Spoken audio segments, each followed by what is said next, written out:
नमस्कार साथियों। गीता सार भाग 4 से आगे चल रहे हैं। तीसरे अध्याय में पहले श्लोक से लेकर 8वें श्लोक तक ज्ञान योग और कर्म योग की आवश्यकता का वर्णन किया गया है। 9वें श्लोक से लेकर 16वें श्लोक तक यज्ञ आदि कर्म और उसकी आवश्यकता का वर्णन किया गया है। 17वें श्लोक से लेकर 24वें श्लोक तक ज्ञानवान और परमात्मा के लिए लोक संग्रह और कर्म करने की आवश्यकता बताई गई है।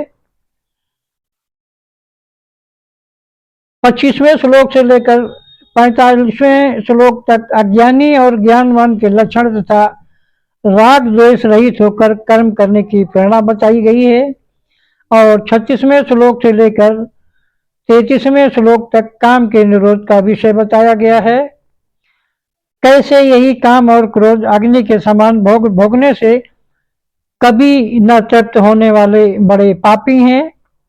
काम क्रोध आदि से ज्ञान भी ढक जाता है, खत्म हो जाता है, नष्ट हो जाता है। यहाँ अर्जुन सबसे महत्वपूर्ण प्रश्न भगवान के आगे रखता है। क्या रखता है? ज्ञान योग श्रेष्ठ है या कर्म योग श्रेष्ठ है? अर्जुन के जितने भी प्रश्न वास्तव में देखे जाएं तो हम सभी के मन के प्रश्न हैं कि ज्ञान योग श्रेष्ठ है या कर्म योग श्रेष्ठ है। भगवान ने बहुत सुंदर जवाब दिया। ज्ञानियों के लिए ज्ञान मार्ग, योगियों के लिए निष्काम कर्म मार्ग श्रेष्ठ है। दोनों ही मार्ग के अनुसार कर्म तो करना ही पड़ता है। कर्म अनिवार्य है, ये नहीं कि ज्ञानियों को कर्म नहीं करना पड़ता।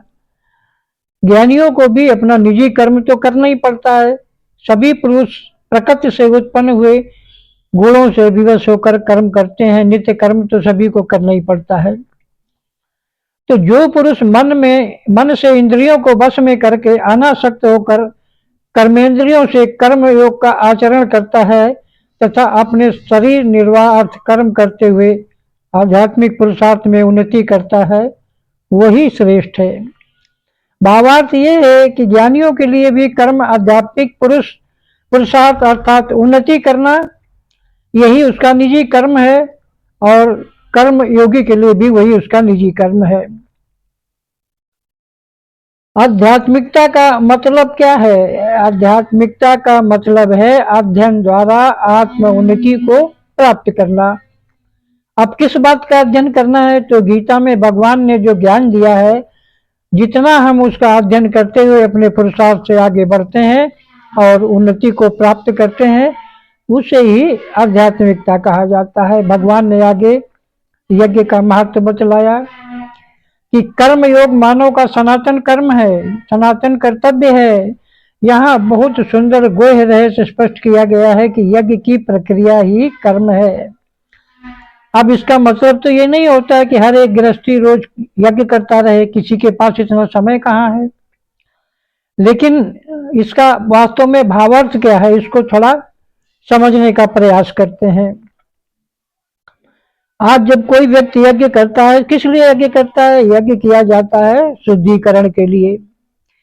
यदि कोई नया घर लिया, उसमें प्रवेश करते हैं तो यज्ञ करते हैं कि चलो भाई जहां जा रहे हैं रहने के लिए उसका शुद्धिकरण हो जाए, वातावरण शुद्ध हो जाए।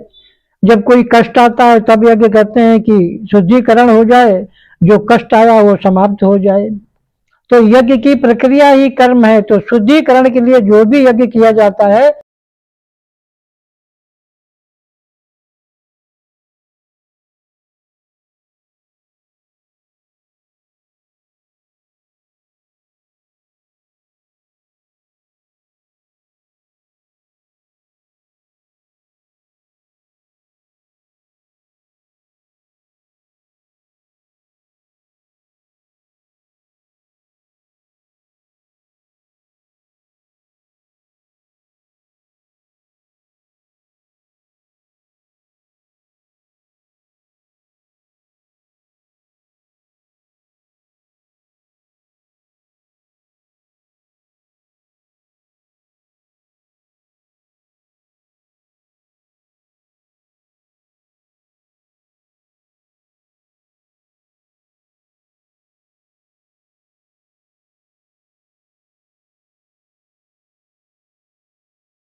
संपूर्ण गीता रहस्य जानने के लिए कृपया चैनल को सब्सक्राइब कर दें, लाइक कर दें, ताकि आगे के सारे पार्ट आपको ऑटोमेटिक मिलते रहें।